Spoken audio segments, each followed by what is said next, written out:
world. He said a person's right to life means his right to have the free and unrestricted use of all the things which may be necessary to his fullest mental, spiritual, and physical unfolding. In other words, his right to be rich.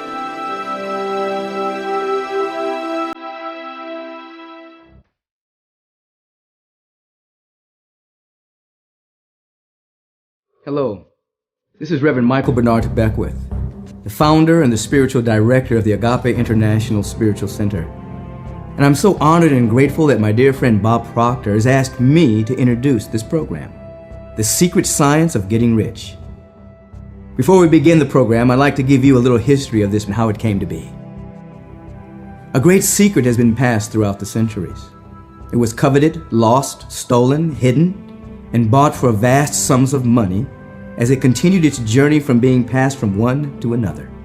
Those who received the knowledge of the secret were fortunate indeed, for without exception, those men and women have become renowned as the greatest people to have ever lived. One night in Chicago in 1896, the secret was passed to one such man, and with its knowledge, he discovered not only why he had spent his entire life in poverty and failure, but he discovered how to realize the life he had always been seeking, a life of total abundance. That night, his life changed forever.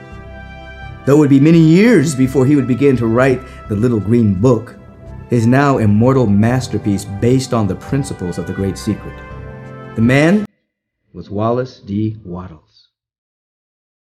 What Wallace Wattles did not know at the time, and what he could have never have known, was that the effect of that night would reach far, far into the future. He was setting forth a great matrix of events, places, people, circumstances that would change the course of history. 73 years after Wattles first discovered the Great Secret, and more than 50 years after his death, the secret was again passed from one great man to another. On a night in 1969, Lloyd Conant of the Nightingale Conant Corporation had Bob Proctor as a guest in his home. At the time, Bob Proctor had been a serious student of human potential for close to a decade, and he had been studying Earl Nightingale's material since shortly after he began recording his philosophy. But nothing could have prepared Bob Proctor for the new dimension he was about to step into that night, due to Lloyd Conant and his Little Green Book. Lloyd began to speak very softly. It was obvious to Bob that as he spoke, it was traveling into the past in his mind. He explained how many years before he had been given a Little Green Book. Even as he said the words, Bob could feel Lloyd's energy change as he held the image of that Little Green Book in his mind. He told Bob that he stayed home all weekend, reading and rereading its contents. He said he knew that he had discovered the secret to life. And so on the following Monday morning, Lloyd Conant decided he would build a world-class corporation. Today, the Nightingale Conant Corporation, now nearly 50 years old, is the largest producer and publisher of personal development products. It stands as a monument to Lloyd Conant's dream, to his vision, to his understanding of the secret to life, and to the Little Green Book.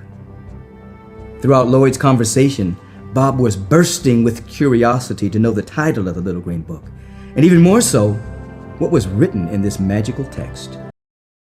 And that night, Lloyd Conant gave Bob Proctor his very own copy of the Little Green Book.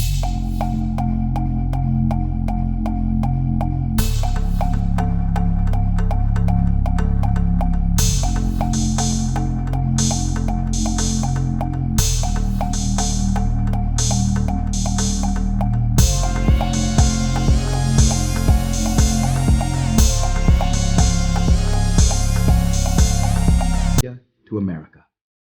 The seminars have assisted companies to increase their business by hundreds of millions of dollars each year.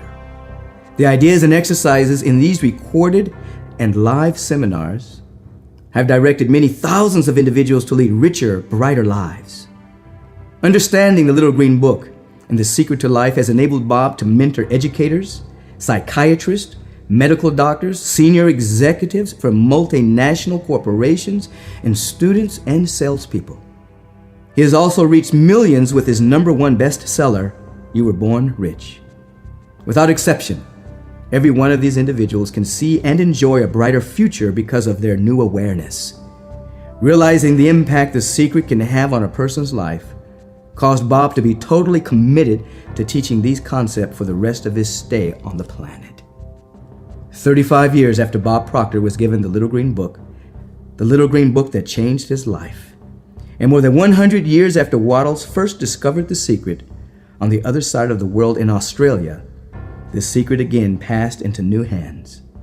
On a night in September 2004, Rhonda Byrne was handed a tattered, faded copy of an old book.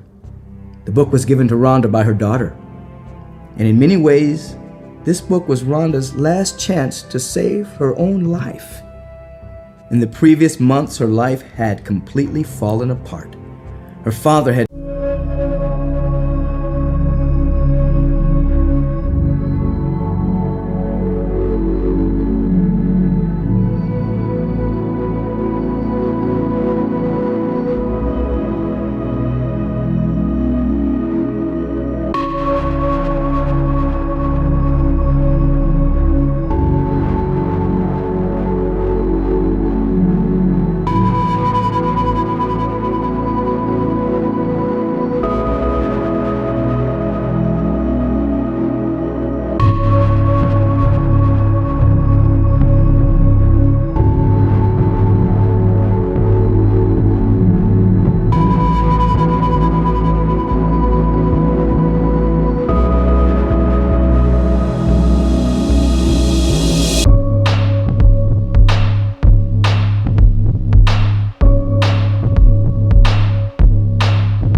and life changed forever.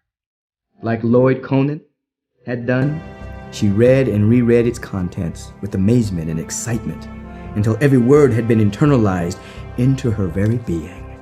And like magic, her whole life began to turn around. With the knowledge of the truth of life within her, Rhonda immediately embarked on a new journey and a new mission. For with Wattles' words, Rhonda had come to know absolutely what she had been born to do. She was going to take the secret to the world. 9 months later, in early July 2005, Rhonda Byrne was sitting on an airplane bound for the United States of America. In a few days, her entire production crew would also arrive from Australia, ready to interview the teachers for a film known simply as The Secret. As Rhonda sat on the airplane, she gave no thought to the fact that she had not organized one single teacher to film. She simply trusted that by using the knowledge of The Secret, the perfect teachers would appear to help her realize her vision of bringing joy to millions. On a flight from Australia to the United States, Rhonda Byrne carried one book on board the airplane with her. She read that book from cover to cover. The book was called You Were Born Rich, and it was written by a man called Bob Proctor. In that same month of July 2005, Bob Proctor went on a 2-day trip to Aspen, a city he had not visited for some years.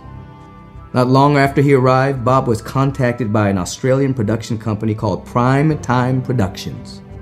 They simply asked if he would do an interview for a film they were in the process of shooting. The film was called The Secret. Despite knowing little else about it, Bob immediately felt that this was something he was supposed to do. The only problem was his schedule was already filled up for some time. And even though one of his commitments had just canceled, he was in Aspen. But in an almost unbelievable twist of fate, and the final step in a matrix of events that spanned more than a century, Rhonda and the Secret team were already in Aspen.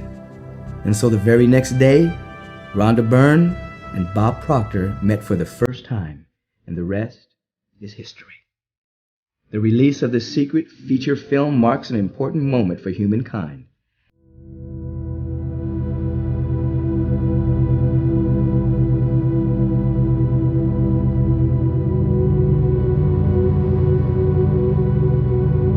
is the sincere hope of all who have been a part of the wonderful matrix that has been brought us and you to this moment, from Wallace Wattles to Lloyd Conant to Bob Proctor to Rhonda Byrne and myself, Michael Beckwith, that you will find in this little green book every precious and glorious thing that it does contain. As you listen to this program, make up your mind that you will revisit each session frequently until you are living a life beyond your wildest dreams. Refuse to let your present results influence your thinking. Keep reminding yourself that you have a power within you that is greater than any condition and circumstance you may encounter. And never forget how powerful and how truly magnificent you are. Now here's my friend, Bob Proctor.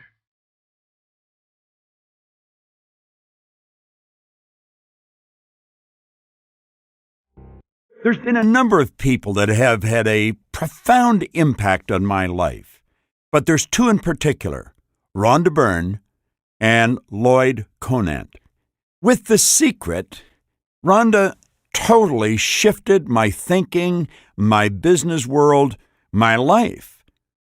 Lloyd Conant introduced me to this work of Wallace Wattles way back around 1968. I've never stopped studying it. With The Secret and The Science of Getting Rich, I honestly believe this is going to change the consciousness of the entire world. The world is waking up. They're waking up in great numbers. The Secret is impacting their life. And The Secret Science of Getting Rich is going to show everyone how to develop what all of the people on The Secret are talking about, how to develop that law of attraction, how to move into harmony with the law. Let me begin by the comments that Stuart Edward White and Harwood White shared with us. They said, "Curious how we acquire wisdom. Over and over again, the same truth is thrust under our very noses. We encounter it in action, we are admonished of it, we read it in the written word, we suffer the experience. We gradually assent to the advice, we approve intellectually the written word, but nothing happens inside us. Then one day, some trivial experience or word or encounter stops us short. A gleam of illumination penetrates the depths of our consciousness. We see. Usually it is but a glimpse. But on a rare occasion, a brilliant flash reveals truth fully formed, and we marvel that this understanding has escaped us for so long." As I was sharing the words, "Then one day some trivial experience or word or encounter stops us short," I'm quite certain that that's exactly what happens to millions of people as they sit down and turn on the movie The Secret. It's expanding everyone's mind. It's opening up the mind of the world to the way God meant us to live. A gentleman by the name of Steve Bow one time said, "God's gift to us is more talent and ability than we'll ever hope to use in our lifetime. And our gift to God is to develop as much of that talent and ability as we can in this lifetime." I believe that's what The Secret is waking people up to. And that is what The Science of Getting Rich is designed to help you actually do.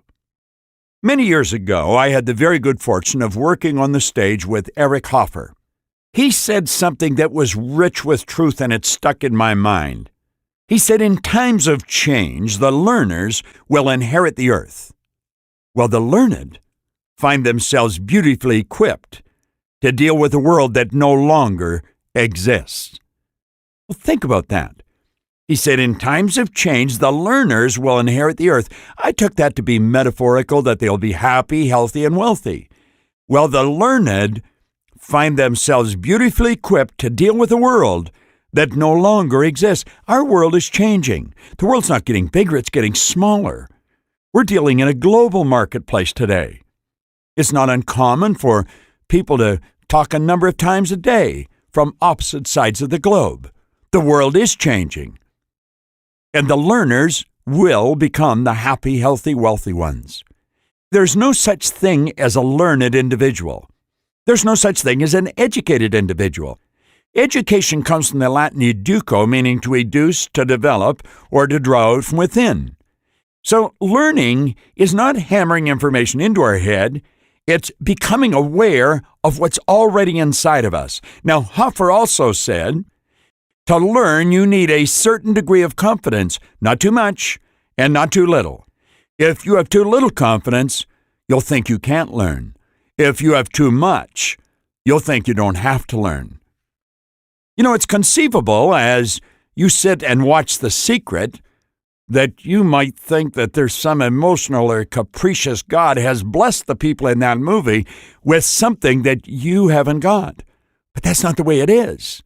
The whole idea of the movie is to make you aware that what each one of us on that movie are talking about, you have. And it's just simply a matter of becoming aware of it. It's like the Whites said, then one day some trivial experience. And it's going to be something small. And it may just be a flash, but I can assure you, if you will study this program like I have studied it, like many other people have studied it, you're going to find that your world is going to start to change. It's almost like looking through a pair of binoculars and you're bringing things into focus. And every time you think it's crystal clear and you just shift it a bit, it becomes clearer. You have infinite potential. There's no end to what you're capable of doing. And the beautiful truth is, this program is going to help you bring that potential to the surface and begin living the rich life. All the way through The Science of Getting Rich, Wallace D. Wattles reminds us that you don't get rich by doing certain things. You get rich by doing things in a certain way. That certain way is what Rhonda really grasped in the film The Secret. See, Rhonda Byrne was illuminated. She studied this book, and a gleam of illumination penetrated the depths of her consciousness, and she was inspired to share this with the world, which she's doing. And it's growing so rapidly, but you've got it in your hands, and now you've got the material in your hands to learn how to move into harmony with those laws. If you go and stand in front of the mirror, you will see a reflection of your body, but you will not see a reflection of yourself. That's your body. That's the house you live in. Your body is a molecular structure. It's a mass of molecules at a very high speed of vibration. If you're going to change the results in your life, you're going to have to go inside. You're going to have to begin tapping into your mind. And you know, way back around 1934, there was a doctor, Thurman Fleet, who became aware that we're approaching people the wrong way. He was involved in the healing arts, and he had a tremendous desire to help people understand what holistic health was all about. That's dealing with the whole person, the spiritual being, the intellectual being, and the physical being. And he said, what we're really doing is treating symptoms when we're dealing with the physical. And he said, we have to work with the higher side. We have to begin working with the mind. Now, he said, we've got a basic problem here. No one has ever seen the mind. In fact, if I asked you to think of the mind, you probably, if anything, get an image of your brain on the screen of your mind, because we think in pictures. Think of your house. A picture of your house will come on the screen of your mind. Think of your automobile, and again, an image will come onto the screen of your mind of your automobile. Your front door, your kitchen table. Do you see how pictures flash on the mind? Now think of your mind. What picture do you get? If you're like most people, no picture comes to the mind. Confusion reigns. And that's what Thurman Fleet became aware of. Now, he said, since no one has ever seen the mind, I'm going to make a picture of the mind. And he drew this picture of a large circle and a small circle. We refer to that as the stick person. And that represents the mind. Now, I want you to imagine that your head is your mind and everything from the neck down as being the body. Now, of course, that's not the way it is. Mind is movement. Mind is not a thing. So mind is in your fingernail, it's in your hair, it's in every molecule of your being. But we do have to have an image to operate with. So we're going to let the head represent the mind. And everything from the neck down represent the body. Now we're going to put an imaginary horizontal line from ear to ear. Everything above that line we're going to refer to as the conscious mind. Everything below that horizontal line is going to be referred to as the subconscious mind. Now, as we go through this program, I'm going to refer to the conscious mind many different ways. I may call it the intellectual mind. I may refer to it as the reasoning factor, the imagining system. And the subconscious mind I could refer to as the emotional mind, where the feeling center resides. This is the innate mind, where universal intelligence. There's many, many different terminologies that you can use to describe these various parts of the mind. To start off with, we're going to call it the conscious mind and the subconscious mind. Now, the conscious mind has hooked up to it like little antennae, hearing, seeing, smelling, tasting, touching. These are sensory factors. They're hooked up to our conscious mind, and they help us correspond and communicate with our outside world. I want you to imagine that a person's walking down the street, and they've got these 5 little antennae sticking out of their head. Now, we would certainly look a little strange if we had that, but of course, if we've always had it, it wouldn't look strange at all. Well, that's really the way it is. We have these little antennae, and they pick up all kinds of information from outside. Now, I think, as Moses said, they're both a blessing and a curse, because they not only pick up all kinds of distractions, but they also feed good information in. We see what something looks like. We can taste things. We feel it. You see what I'm talking about? Your sensory factors help you correspond and communicate with your outside world. Now, in your conscious mind, as we're going to find, you also have intellectual factors. You've got the ability to think, and you can think anything you want to think, and you think in pictures. Now, if I'm sharing an idea with you, which I'm doing right now, I am attempting to form images in your conscious mind. Now, as these images come to your conscious mind, because you can think, because you do have a reasoning factor, you can accept or reject anything you hear. There's a great book written by Dr. Viktor Frankl. He was a Jewish psychiatrist that spent the war years in a camp, and he was subjected to a respectable amount of physical and intellectual abuse. But it was while he was in the camp that he became aware that no one could cause him to think something he didn't want to think. He wrote a book on it called Man's Search for Meaning. You and I have the ability to choose our thoughts. If you see a headline in the paper that said the economy's going down the tubes, and that comes into your consciousness, you can reject that. You don't need to get emotionally involved with that idea. If someone says something to you that's unpleasant and you don't want to get emotionally involved, just reject it. We choose the images that we accept and the ones we reject. Now, unfortunately, as little children, we were actually conditioned to live from the outside in. As we go through this program, I am going to encourage you to switch that around and begin living from the inside out. Do you know that's what the Bible teaches you?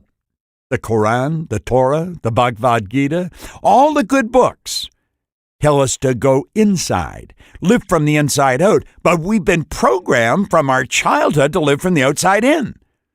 We get a report card, and we look at the report card, and if the numbers on it aren't too good, in school, we think we're not very good as a student, that we're missing something. The truth is, the report card just tells us where our mind was at for a very short period of time, maybe 3 or 4 weeks ago. It has absolutely nothing to do with our potential. We have infinite potential, and we want to start to think that way. As we go along, we're going to start to go inside. The conscious mind has the ability to accept or reject. So, as you go through the program, you're going to see the graphic illustration that we refer to as the stick person, and it's all the way through our program. So as you're driving along or you're walking along, if you look at another person, begin to look at their head as their mind and everything from the neck down as being the body. You know, I have formed the habit of doing this. If I were to sit down and talk to you, immediately I would have an imaginary line from ear to ear. And everything above that line would be your conscious mind. And I'd be attempting to get your conscious attention. And because I know how your conscious mind works, I could probably be successful without too much trouble. Now, let's go below that imaginary line. That's called the subconscious mind. Do you know the subconscious mind has no ability to reject? It'll accept anything you give to it. It's like a magic area, and it's inside of us. It'll accept anything. Doesn't matter what it is. It's not able to differentiate between what's real and what's imagined. Your subconscious mind, if you wanted to get technical about it, you could say it's totally deductive. It has absolutely no ability to reject. It can only accept. So whatever gets into that part of your mind affects your entire body. Just see, your body is an instrument of your mind. The body is an instrument of the mind. When you see a body moving in a certain direction, what you're really watching is the body expressing what's going on in the mind. If you watch a person, they start this and stop it, they start that and stop it, they go here and then they turn around, they go there, and they're all over the place. It's obvious their mind is in a state of confusion, and that confusion is being expressed in their action. Get into a person's automobile. It frequently looks like some of the people that you know are moonlighting in the garbage business. I mean, the automobiles is totally upside down. You know, that gives you an indication of what's going on in their mind. Another person, you'll get in their automobile and everything is just perfect. What have you got there? You've got an orderly mind. You go into their home, there's order. Our mind is what determines what's going on in our outside world. Now, the subconscious mind will accept anything, and the images that you accept on a conscious level and impress upon the subconscious mind, they control the vibration that your body's in. Now, this may be new terminology to you. You may have never thought of your body being in a vibration. Hold your hand up in front of you. Actually, look at your hand. I'm looking at mine right now, and you've got to admit it looks solid, but you want to know something? At the very best, it's a sieve. It is a mass of molecules and a very high speed of vibration. And you know that you've got the ability to alter the vibration it's in? Now, the vibration it's in is going to determine how you feel. When you ask a person how they feel, what you're really saying is, what vibration are you in? And they will tell you, if they're consciously aware of being in a negative vibration, they'll probably tell you they don't feel that good. If they're consciously aware of being in a very good vibration, they'll probably say, I feel pretty good. We can control our own feelings. We control our feelings by virtue of the images that we build in our consciousness and turn over to our subconscious. So now, let's get the picture. I want you to visualize your head as your mind. You've got that imaginary line running from ear to ear. And above it, I want you to start to build a beautiful picture. I want you to see yourself very wealthy. You are clothed in the finest garments that are available to man. They are absolutely beautiful garments. You see that in your mind. You are driving a very luxurious car. You're living in a beautiful home. You're able to take magnificent vacations. You see an opulent lifestyle. You build a picture of that. Now you can take and let that picture sink right into your subconscious mind. And do you know that if you would continually do that, that's the way you're going to end up living, because it's the images that you impress upon your subconscious mind that controls the vibration you're in. And you know, as you listen to The Secret, all the way through The Secret, they talked about thinking in a certain way and attracting it into their life. If you held that image and you kept getting emotionally involved in the image, because that's what getting emotionally involved means. It means turning the image over to the subconscious mind. You move into that vibration, and instantly and automatically attractive force moves into motion. And you begin to attract to you all things requisite to the fulfillment of that picture. I know this works because I do it. When I first started to study this material, I was earning $4,000 a year, and I owed $6,000. I had no formal education. I had no business experience, and I was working at the best job I had ever had in my life. I was a firefighter with the East York Fire Department. That's a suburb of Toronto. And I probably thought I was going to stay there for the rest of my life until I was introduced to this material. And my life began to change. And you know, in a relatively short period of time, my income went from $4,000 a year to $175,000 a year. And then it went over $1 million a year. I was on a call last night with a man named Alex Mendozian. He's a marketing genius, this man. And he was telling the audience in the conference call that we were on how he was earning $68,000 a year. And he left his job in the eastern part of the United States and moved to the San Francisco area where his family lived. He and his wife had a couple of little children, and they wanted the children to be around the grandparents. And he had listened to a recording that I made that said you can actually turn your annual income to a monthly income. And he said he began to think, how can I turn my annual income to a monthly? He didn't think he couldn't. He began to think of how he could. And he said, I actually did it. I earned $68,000 in a month. And he said I did it 2 or 3 times. And then it was just a matter of doing it 12 times a year. And he shared with the audience that he's actually done that in an hour. And he's done it 16 different times. See, there's no end to what you and I can do. I want to recommend that you begin thinking of turning your annual income into a monthly income. I was working with a business associate of mine, Wolfgang Sonnenberg. We were in Hamburg, Germany. His company offered $1 million bonus for anyone that could reach a certain sales level. He immediately went there and did it. And in a meeting, I asked him, Wolfgang, when did you decide that you were going to earn that $1 million bonus? He said, the minute they announced it. He said, I figured if they're going to give it away, I would take it. Now, there were tens of thousands of other people operating in that same organization.